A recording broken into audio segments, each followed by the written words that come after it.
Now we're going to hear very quickly from Alex Snelson from Microsoft. I'm going to give you a very quick context on how Microsoft is thinking about the world of IoT, but then I will hand straight over to Nicki Page, who's the CEO of MOQdigital, one of our key partners at Microsoft in the IoT space. And she's going to talk about the real-world solutions that they're developing for their customers. Clicker. So this is a slide that our global CEO, Saty Nadella, has been presenting on digital transformation over the last 3 to 6 months. And I really love this slide because it puts IoT and the size of the IoT opportunity into context with simplicity. So if you start at the bottom of the graph, we've heard already today about the numerous stats that are out there about the number of connected devices that will be in the market, whether it's in the next 3 years, 5 years, 10 years. When we bring all those together, we get a number of around 30 billion by 2020. And all of those devices will be generating data as they connect to the internet. And they might be machines, sensors, gateways, whatever the device. And they're expected to generate 44 zettabytes of data. This is a new term to me. To put it in context, a zettabyte is 1 billion gigabytes. That's a lot of data that all of these connected devices and sensors are generating. But then what do we do with all that? So that enables customers in this space, partners, technology vendors, to look at new business models, new ways of thinking. We've seen research that talks to the growth in gross margin that's available from these, sort of equivalent to what we would see in a software as a service business. And also looking at impact on bottom line. So it's real scenarios. And digital transformation really is, in the IoT world, the blending of the digital and the physical world. And it's a really interesting space because it's not just about the technology. It's about the technology and the people and the processes that come together across that physical and digital realm to enable these continuous feedback loops. And it's those continuous feedback loops across these 4 areas of delighting and engaging customers, or how you think about how you might transform your products and how you go to market, or optimizing your operations, or looking at the productivity of your employees and how you empower them to do more. All of those things are about improving a business's competitiveness and even potentially how they might transform the markets in which they operate, so beyond their own enterprise. So we believe that Internet of Things is key to this digital transformation. 6 months to a year ago, we saw that customers were just starting to think about IoT. They're starting to ask about what IoT is and start to think, okay, what does it mean for my business? Now, more and more customers working with us and with our partners on IoT projects. And a recent survey out of the US, a global survey, found that 73% of the companies they surveyed were active with IoT projects. 60% of those are aiming to grow their revenue and profits, not just look for efficiency gains, which is definitely a great advantage of what IoT can deliver. But I guess the key statistic here is that through the survey, they found that there was a 50% reduction in downtime when a customer was able to transform their business processes and use that with predictive maintenance and predictive monitoring. So the opportunity is right now. Customers are experiencing that right now. So next, I just wanted to touch quickly on the customer journey and how you think about capitalizing on IoT. And different customers will start at different points in this cycle, but we think about it as starting with connecting the things, the devices. Then you can transform your business, take it all the way around to transforming the business models that you might use today, and how you go to market, who your audiences are, how you operate. Or you can simply take the data and the insights and use predictive analysis to make an improvement around business processes. And we've heard from Telstra just now around the amazing consumer IoT scenarios. And there's definitely tangible results coming in that space. From the work that Microsoft is doing with customers and partners, we see that the majority of the value will be delivered in the commercial space. So there's a recent McKinsey report that found that up to 70% of the value from IoT and the opportunity is in the B2B scenario space. One such scenario I wanted to highlight was Laing O'Rourke. And they're an Australian company who are gathering data and using predictive analysis to keep the workers on their remote mine sites safe. So to talk more about the Laing O'Rourke story and also other real-world solutions, I'm delighted to introduce Nicki Page, the CEO from MOQdigital. Thanks, Nicki. Excellent. Okay. I'm bring all of that together for you. First of all, as a person and a CEO, I believe it's our purpose and responsibility to help make the world a better place through whatever means we have available to us. And at MOQdigital, we do that through the smart use of technology. We walk the walk of digital transformation with our customers every day to help them realise their vision. And the customers that are able to unlock the power of their data are the ones that are creating a competitive edge. And I wanted to share some of my favourite stories with you today. Now, Alex has already introduced Laing O'Rourke, but Laing O'Rourke is a global construction and engineering company. Their biggest pain point is keeping their 6,000 employees safe in remote locations. Sending their employees home safely every single day is paramount. In Canada, they're exposed to extreme cold, and in Australia, they're exposed to extreme heat. Now, the challenges with the climate in Australia is heat stroke. Now, I didn't know this before doing this project, but heat stroke can actually be a medical emergency. It can cause delirium, seizures, coma, liver, kidney, and heart failure. In up to 80% of cases can be fatal.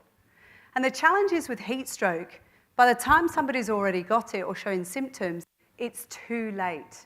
So you have to get to somebody way before they're exhibiting symptoms.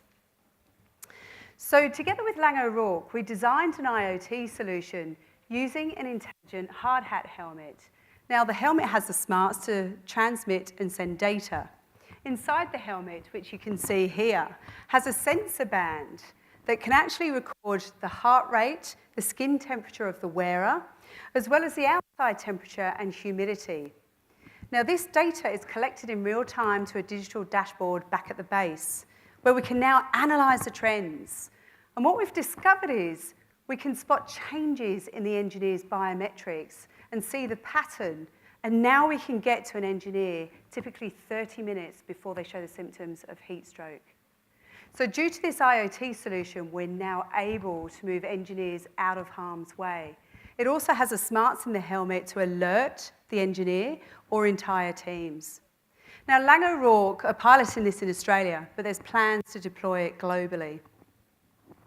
Now, we've also used this same solution, just in a different use case, still with IoT health and safety.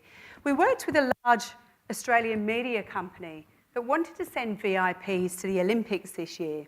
Now, usually they deploy armed guards on street corners, but Rio being such a big city, they wanted to see if they could use smart technology instead of people, security guards on the ground.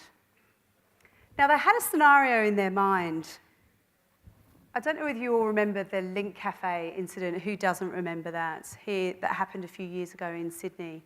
They had the idea in their mind that what if one of their VIPs was taken hostage or in a situation where they needed to call for help, but they needed it to be through a discreet method. They couldn't use a mobile phone. They also had the delegation that were going over there were also in the risk category of heart attack, just that age group. So to monitor the heart rate was also important. We used a wristband, but it wasn't just any ordinary wristband, just like one of Q's creations for James Bond, there was more than meets the eye. So we used a Microsoft band that could measure, not only measure geolocation and the heart rate, it could also measure things like UV exposure, altitude, and skin temperature. But what we did was we put a two-way communication application on the wristband so that if they were in a difficult situation, they could hit the panic button, which went fed back in real time to a digital dashboard to the security team on the ground. Is my mic dropping out? Yeah. I think it is, isn't it? Can you still hear me? I'll keep going if you can. So what that meant was we could now track the VIPs in real time, and we built the smarts into the application as well, so that if they were walking into a troubled neighbourhood in Rio, we could actually alert them and send vibrations down to their wristband to say, hey, that's not a good place to go.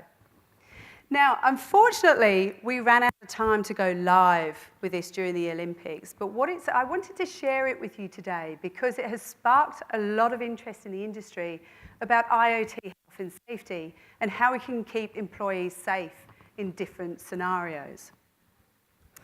Now, we're also working a lot in the ag tech space, and this is a really exciting area for me. I see massive growth area in the ag tech space, simply because Australia is such a large agricultural industry.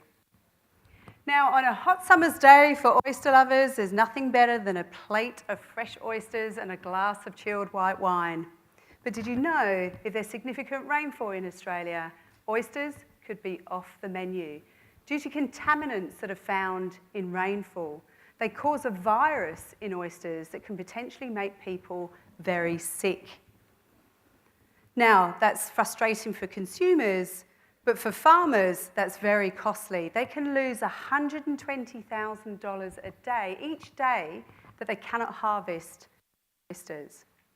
In the past, the industry has relied largely on rainfall gauges to measure whether they're at risk of contaminants in the water, but they've proven to be very unreliable. And what that has resulted in is farmers have shut the doors just to assess whether there's contaminants in the rainwater when in fact there was no need. Data tells us that 30% of closures due to rainfall gauge measurements have been unwarranted.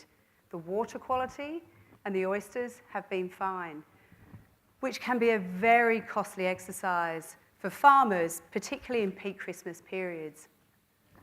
So we worked with an ag tech company in Tasmania, and we designed a solution using sensors that we could drop into the water where the oysters are being farmed. Now, the sensors can collect and transmit data such as water temperature, depth and salinity of water, all measurements which are important to assess the rainfall as well as pollution risks.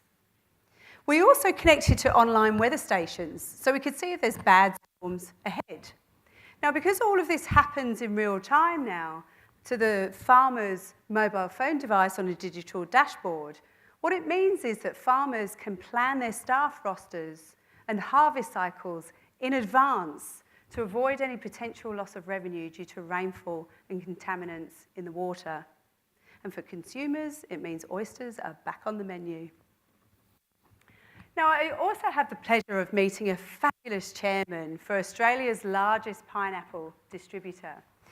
They are using sensors or smart chips on their pineapple plants to measure the size of the pineapple, because it's the size of the pineapple that determines the price, not the weight. I thought it would be the weight. Now, the smart chips are also smart enough to assess whether the plants need more water, and they can automate the sprinklers, or whether it needs more fertiliser. Now, all of this information is sent back to the farmer so they can actually assess the and when to go and harvest their crops. So what we're seeing here is a smart use of technology to maximise the return on investment for farmers. Now, talking to the chairman, he believes this is because we've got a next generation of farmers coming through, that not only are they tech savvy, but gone are the days where they want to walk the fields and tend to their crop. Welcome the smart pineapple. Now, these are just some of the solutions that we've been working on in Australia, and it is only just beginning. IoT is going to get very exciting over the next 3 years, and I'm super excited to see some of the startups that are here today. Now, if I can leave you with a closing note, one thing that I'm seeing with customers is that IoT is enabling us to reinvent business processes and improve productivity in ways that we've never seen before. The only limitation nowadays is our imagination. The technology already exists to bring your ideas to life. So follow your passions, dream big, and help make the world a better place. Thank you.